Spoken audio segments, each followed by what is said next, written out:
अब हमने नमाजों के वक्त की बात करनी है।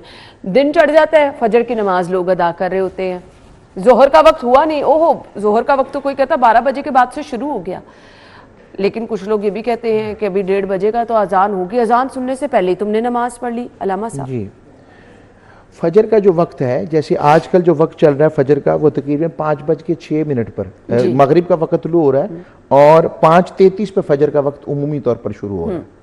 तो आप 5:33 से लेकर 7 बजे तक ठीक है आप फजर की नमाज पढ़ सकते हैं। ठीक है। 7 बजे के बाद आपको इंतज़ार करना पड़ेगा इशराक का और सारे मामलात का, वो फिर जब तक सूरज निकल के बाहर नहीं आता ठीक है तब तक नहीं पढ़ेंगे। ये एक मुश्तरका बात है। ठीक है। जोहर की नमाज का आजकल वक्त जो है 12:03 पर आ रहा है, ठीक है, कि खत्म शुरू हो जाता है। अब इसमें थोड़ा सा एक मुख्तलिफी जो है ना मकात फ़िक्र के यहाँ, कुछ लोग जल्दी पढ़ लेते हैं फ़ौरन ही, और कुछ लोग कहते हैं कि थोड़ा सा आका अलैहिस्सलाम के ये भी तरीका है कि हुजूर ने थोड़ी ठंडी करके पढ़ी है। लेकिन 12:03 के बाद अगर कोई नमाज अदा कर लेता है तो नमाज हो गई उसकी। ठीक है। हाँ, जमात के साथ नहीं होगा तो अजर कम हो जाएगा, अकेला पढ़ेगा तो अजर कम हो जाएगा। लेकिन अगर कोई 12:30 पौने 1 नमाज पढ़ रहा है तो उसको ये अजर फौरी मिलेगा। नमाज अदा करने से सवाब क्या कम हो जाता है? नहीं, नमाज अदा हो जाएगी। सवाब उस सूरत में कि अगर जमात के साथ नहीं है, ठीक हो गया। इज्तिमा में मस्जिद में नहीं पढ़ी, अगर ऐसी मसाजिद में 12:30 पौने कहीं पर होती है तो नमाज कामिल है। अलामा साहब, अब बहुत सारे लोग ये कह रहे होते हैं अजान तो अभी हुई नहीं, अजान सुने बगैर तुमने नमाज पढ़ ली, या आपके नमाज पढ़ते पढ़ते अजान हो रही है तो रुक जाना हाँ, चाहिए? नहीं, वक्त जब हो जाए तो इजाजत है आपको। ठीक है।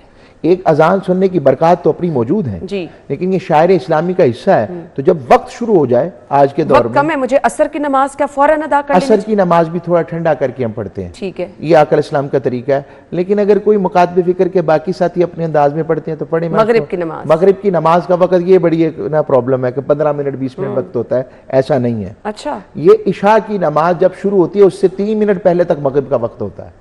जो अच्छा। कि लामा साहब, हम तो अपने बचपन से यही सुनते आ रहे हैं। हाँ, यही तो रोजा पता नहीं खोला फटाफट भाग हाँ जाओ, अभी जी। नमाज का टाइम कम हाँ होता है जी। मगरिब की। तो यही तो मसला है लोगों को कि शफक की सुर्खी जब तक रहती है, और ये टाइम जो है ना फ्लक्चुएट होता है, यानी सर्दियों गर्मियों में 70 मिनट तक भी जाता है। इशा की नमाज कब इशा पढ़नी की नमाज फजर तक, फजर से पहले तक। जब मर्जी पढ़। हाँ जी, अगर आप सो गए हैं, आप उठे हैं, तब भी पढ़ सकते हैं। आका सल्लल्लाहु अलैहि वसल्लम का तरीका यह था कि हुजूर इशा की नमाज के फजर पढ़ लेते, फर्ज पढ़ लेते और सुन्नतें पढ़ लेते, और फिर आका सल्लल्लाहु अलैहि वसल्लम तहज्जुद के साथ वितर मिला के सुभान अल्लाह, 11 रकअतें तब बनती तो थी। उतनी देर तक आप सवाब में रहते। हुजूर इस्लाम की कैफियत। और ये भी बता दूं कि हुजूर की एक्सेप्शनल केस है।